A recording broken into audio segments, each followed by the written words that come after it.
sayap sudah seimbang, tapi kok masih berat sebelah? Kok bisa ya? Nah, ada 3 faktor yang bikin berat sebelah. Oke, kita bahas satu persatu ya.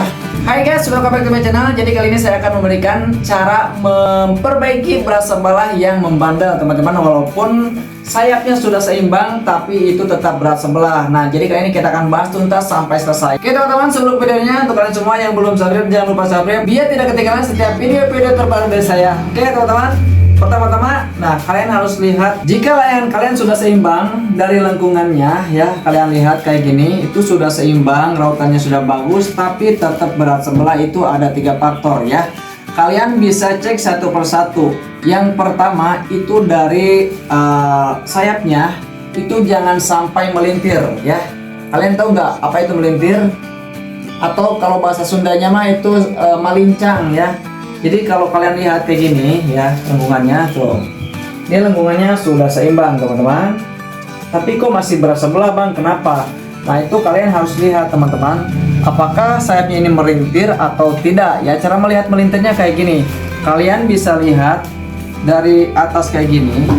Itu kalau sayapnya melintir itu biasanya akan kelihatan ya, agak sedikit naik yang ini dan yang ini ke bawah, atau sebaliknya yang ini agak naik, yang ini agak ke bawah. Jadi melintir teman-teman.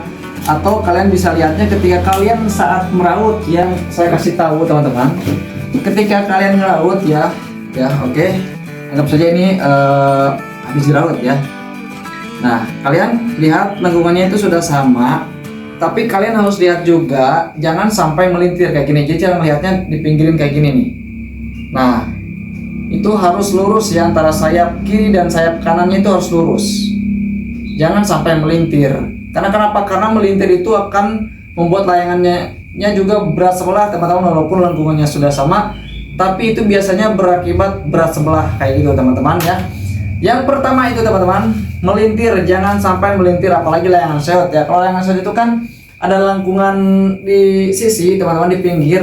Itu memang resikonya suka melintir kayak gitu ya. Beda dengan lengkungan yang seperti lengkungan pelangi atau lengkungan capang kayak gini, itu minim sekali melintir. Tetapi kalau layangan seot dengan lengkungan di pinggir tajam itu beresiko melintir ya teman-teman, kayak gitu. Makanya harus hati-hati kalau bikin layangan seot, lengkungan layangan seot itu harus hati-hati, harus benar-benar rapi teman-teman, jangan sampai melintir ya, kayak gitu. Jadi dilihat di pinggir kayak gini, atau kalau sudah jadi layangan kayak gini, kalian bisa lihat dari atas kayak gini.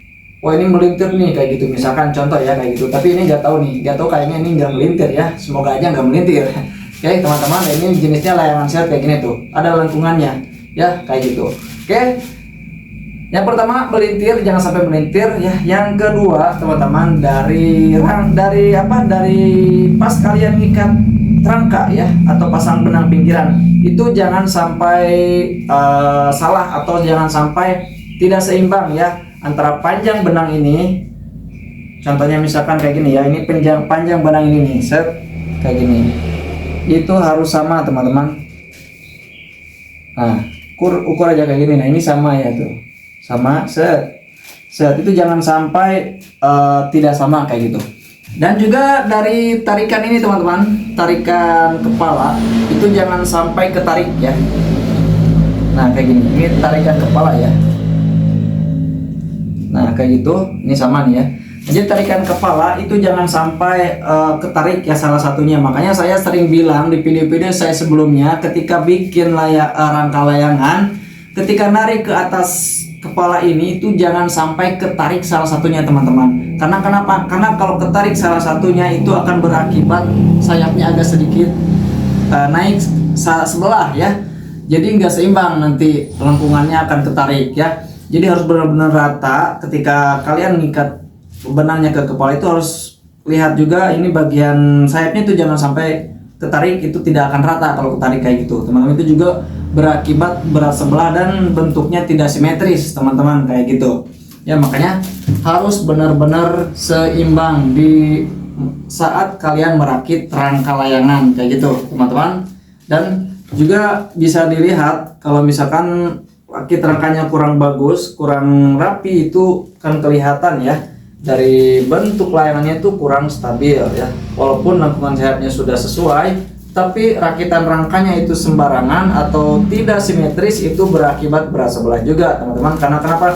Karena kalau misalkan ini ketarik, nah ini jadi akan ada perubahan bentuk ya. Ketika nanti diterbangkan itu ada volume angin yang tidak sesuai teman-teman ya.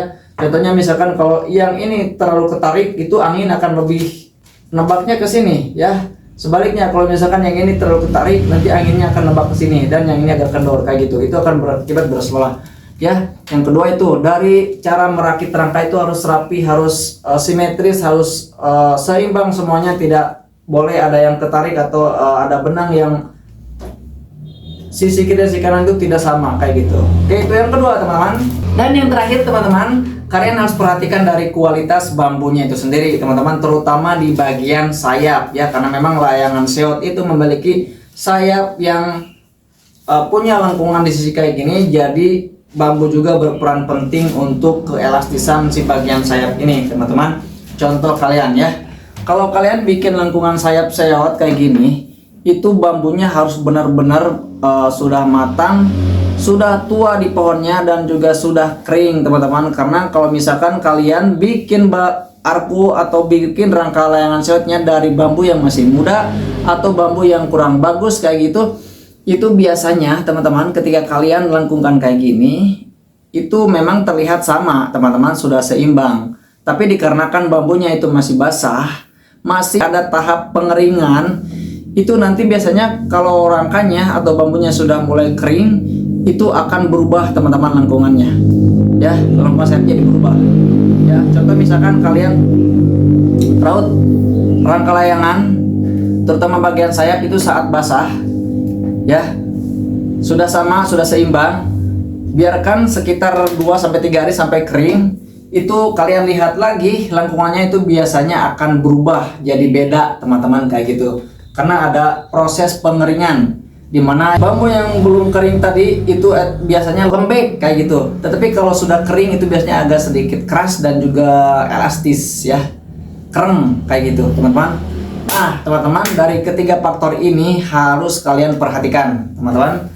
Jadi kalau misalkan layangan kalian sudah benar teman-teman, lengkungannya sudah sama, tetapi masih berat sebelah, itu kalian coba cek di 3 faktor tadi teman-teman. Apakah sayapnya lengkungannya itu melintir atau melincang, ataukah juga dari ikatan benang pinggirannya itu tidak sama, tidak stabil, dan juga agak sedikit ketarik bagian sisi kiri atau sisi kanannya. Dan yang terakhir, yang ketiga, dari kualitas bambunya ya, apalagi bagian sayap kayak gini. Makanya saya sarankan untuk bagian sayap itu harus pakai bambu yang benar-benar bagus teman-teman.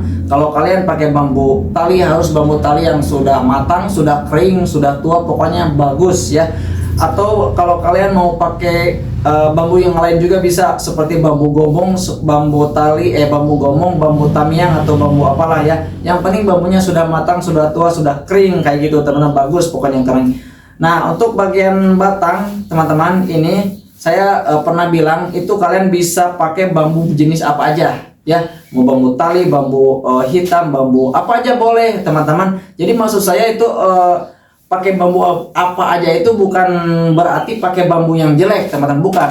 Tetap aja harus pakai bambu yang bagus teman-teman, bambu yang kering, bambu yang bagus. Maksud saya itu boleh pakai bambu apa aja ya, bisa jenisnya ya, jenisnya maksudnya bukan kualitasnya, jenisnya apa aja bisa ya kayak gitu. Kalau bagian sayap itu tetap harus yang bagus kayak gitu. Oke teman-teman, nah dari ketiga faktor ini kalian harus perhatikan ya, bambunya harus bagus, rakit rangkanya harus sesuai, dan lengkungannya ya, lengkung sayapnya jangan sampai melintir kayak gitu. Oke teman-teman, nah begitulah cara melihat layangan yang berat sebelah bandel ya, walaupun sudah sesuai dari lengkungannya tapi tetap saja berat sebelah bang. Nah makanya kalian coba cek dari 3 faktor tadi teman-teman. Oke teman-teman, itulah cara mengatasinya sesuai pengalaman saya teman-teman ya. Oke teman-teman, semoga video ini bermanfaat untuk kalian semua ya. Jangan lupa like, komen, dan subscribe yang belum subscribe. Oke, sampai jumpa lagi di video selanjutnya. Oke, salam satu langit, salam satu hobi.